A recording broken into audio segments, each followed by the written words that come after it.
अस्सलामुअलैकुम वरहमतुल्लाहि वबरकातुहू। तरावी की नमाज़ पढ़ने का क्या तरीक़ा है, तरावी की नियत कैसे करना चाहिए, तरावी में कौन सी सूरतें पढ़ते हैं, तरावी का वक्त कब से कब तक रहता है, जमात के साथ या अकेले तरावी कैसे पढ़ी जाती है, इस वीडियो में हम आपको तरावी पढ़ने का मुकम्मल तरीक़ा बहुत ही आसान अंदाज में बताएंगे। आप गौर से इसे सुनें और अच्छी तरह समझ लें। नाज़रीन, तरावी की नमाज़ मर्द और औरत सबके लिए सुन्नत मुअक्कदा है। बग़ैर उज़्र और बग़ैर मजबूरी के तरावी छोड़ना जायज़ नहीं है। तरावी की कुल 20 रकातें होती हैं जो 10 सलाम के साथ पढ़ी जाती हैं, यानी 2-2 रकात करके आप तरावी पढ़ेंगे। पहले आप इशा की 4 सुन्नतें, 4 फ़र्ज़, 2 सुन्नत और 2 नफल पढ़ लें, फिर तरावी की नमाज़ के लिए खड़े हों। तरावी की नियत आप इस तरह करें। नियत की मैंने 2 रकात नमाज तरावी पढ़ने की, सुन्नत रसूलुल्लाह की, वास्ते अल्लाह ताला के, मुँह मेरा काबा शरीफ की तरफ, पीछे इस इमाम के। अगर आप अकेले तरावी पढ़ रहे हैं तो पीछे इस इमाम के ना कहें। बेहतर यह है कि हर 2 रकात की अलग अलग नियत करें। इस तरह कुल 10 बार आप नियत करेंगे। अगर चाहें तो शुरू में एक ही बार में 20 रकात की नियत भी आप कर सकते हैं। दिल में तरावी की नियत का होना ज़रूरी है और ज़बान से नियत के अल्फाज कहना मुस्तहब है। अगर आपने ज़बान से नहीं कहा, दिल में इरादा है, तो नमाज हो जाएगी। अगर आप किसी हाफिज़ के पीछे तरावी पढ़ रहे हैं तो सना यानी सुबहानक अल्लाहुम्मा पूरा पढ़ कर आप खामोश हो जाएं और कुरान पाक को गौर से सुनें। सना के बाद आप कुछ ना पढ़ें।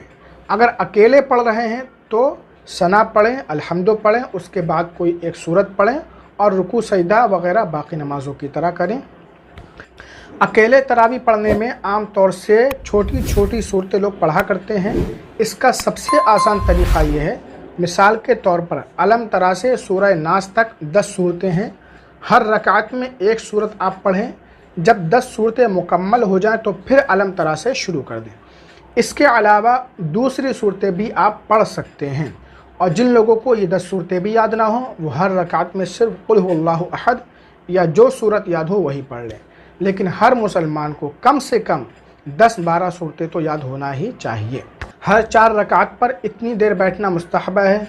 हर 4 रकात पर इतनी देर बैठना मुस्तहब है जितनी देर में 4 रकात तरावी पढ़ी जाती है।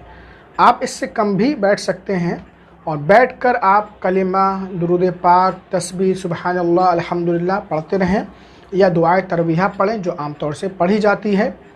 तरावी का वक्त इशा की फ़र्ज़ नमाज़ पढ़ने के बाद से तुलूए फ़ज्र तक रहता है, यानी फ़ज्र का वक्त शुरू होने से पहले तक आप तरावी पढ़ सकते हैं।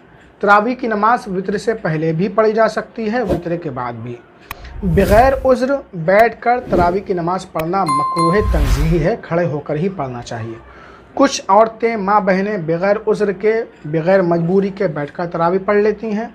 और कुछ मुक़्तदी हज़रात भी, यानी जब इमाम साहब रुकू में जाते हैं, हाफिज़ साहब, उस वक्त नियत बांधकर जल्दी से इमाम साहब के साथ रुकू में चले जाते हैं। तो ऐसा करना बहुत बड़ा गुनाह है। ये नमाज से सुस्ती और काहली है। कुरान पाक में इसे मुनाफिकों की अलामत बताया गया है और ऐसी नमाज से आपको क्या फ़ायदा मिलेगा। लिहाजा ऐसा हरगिज़ ना करें। मुकम्मल दिलचस्पी के साथ तरावी की नमाज़ पढ़ें। उम्मीद है तरावी पढ़ने का आपको ये तरीक़ा समझ में आ गया होगा। इस वीडियो को लाइक शेयर ज़रूर करें।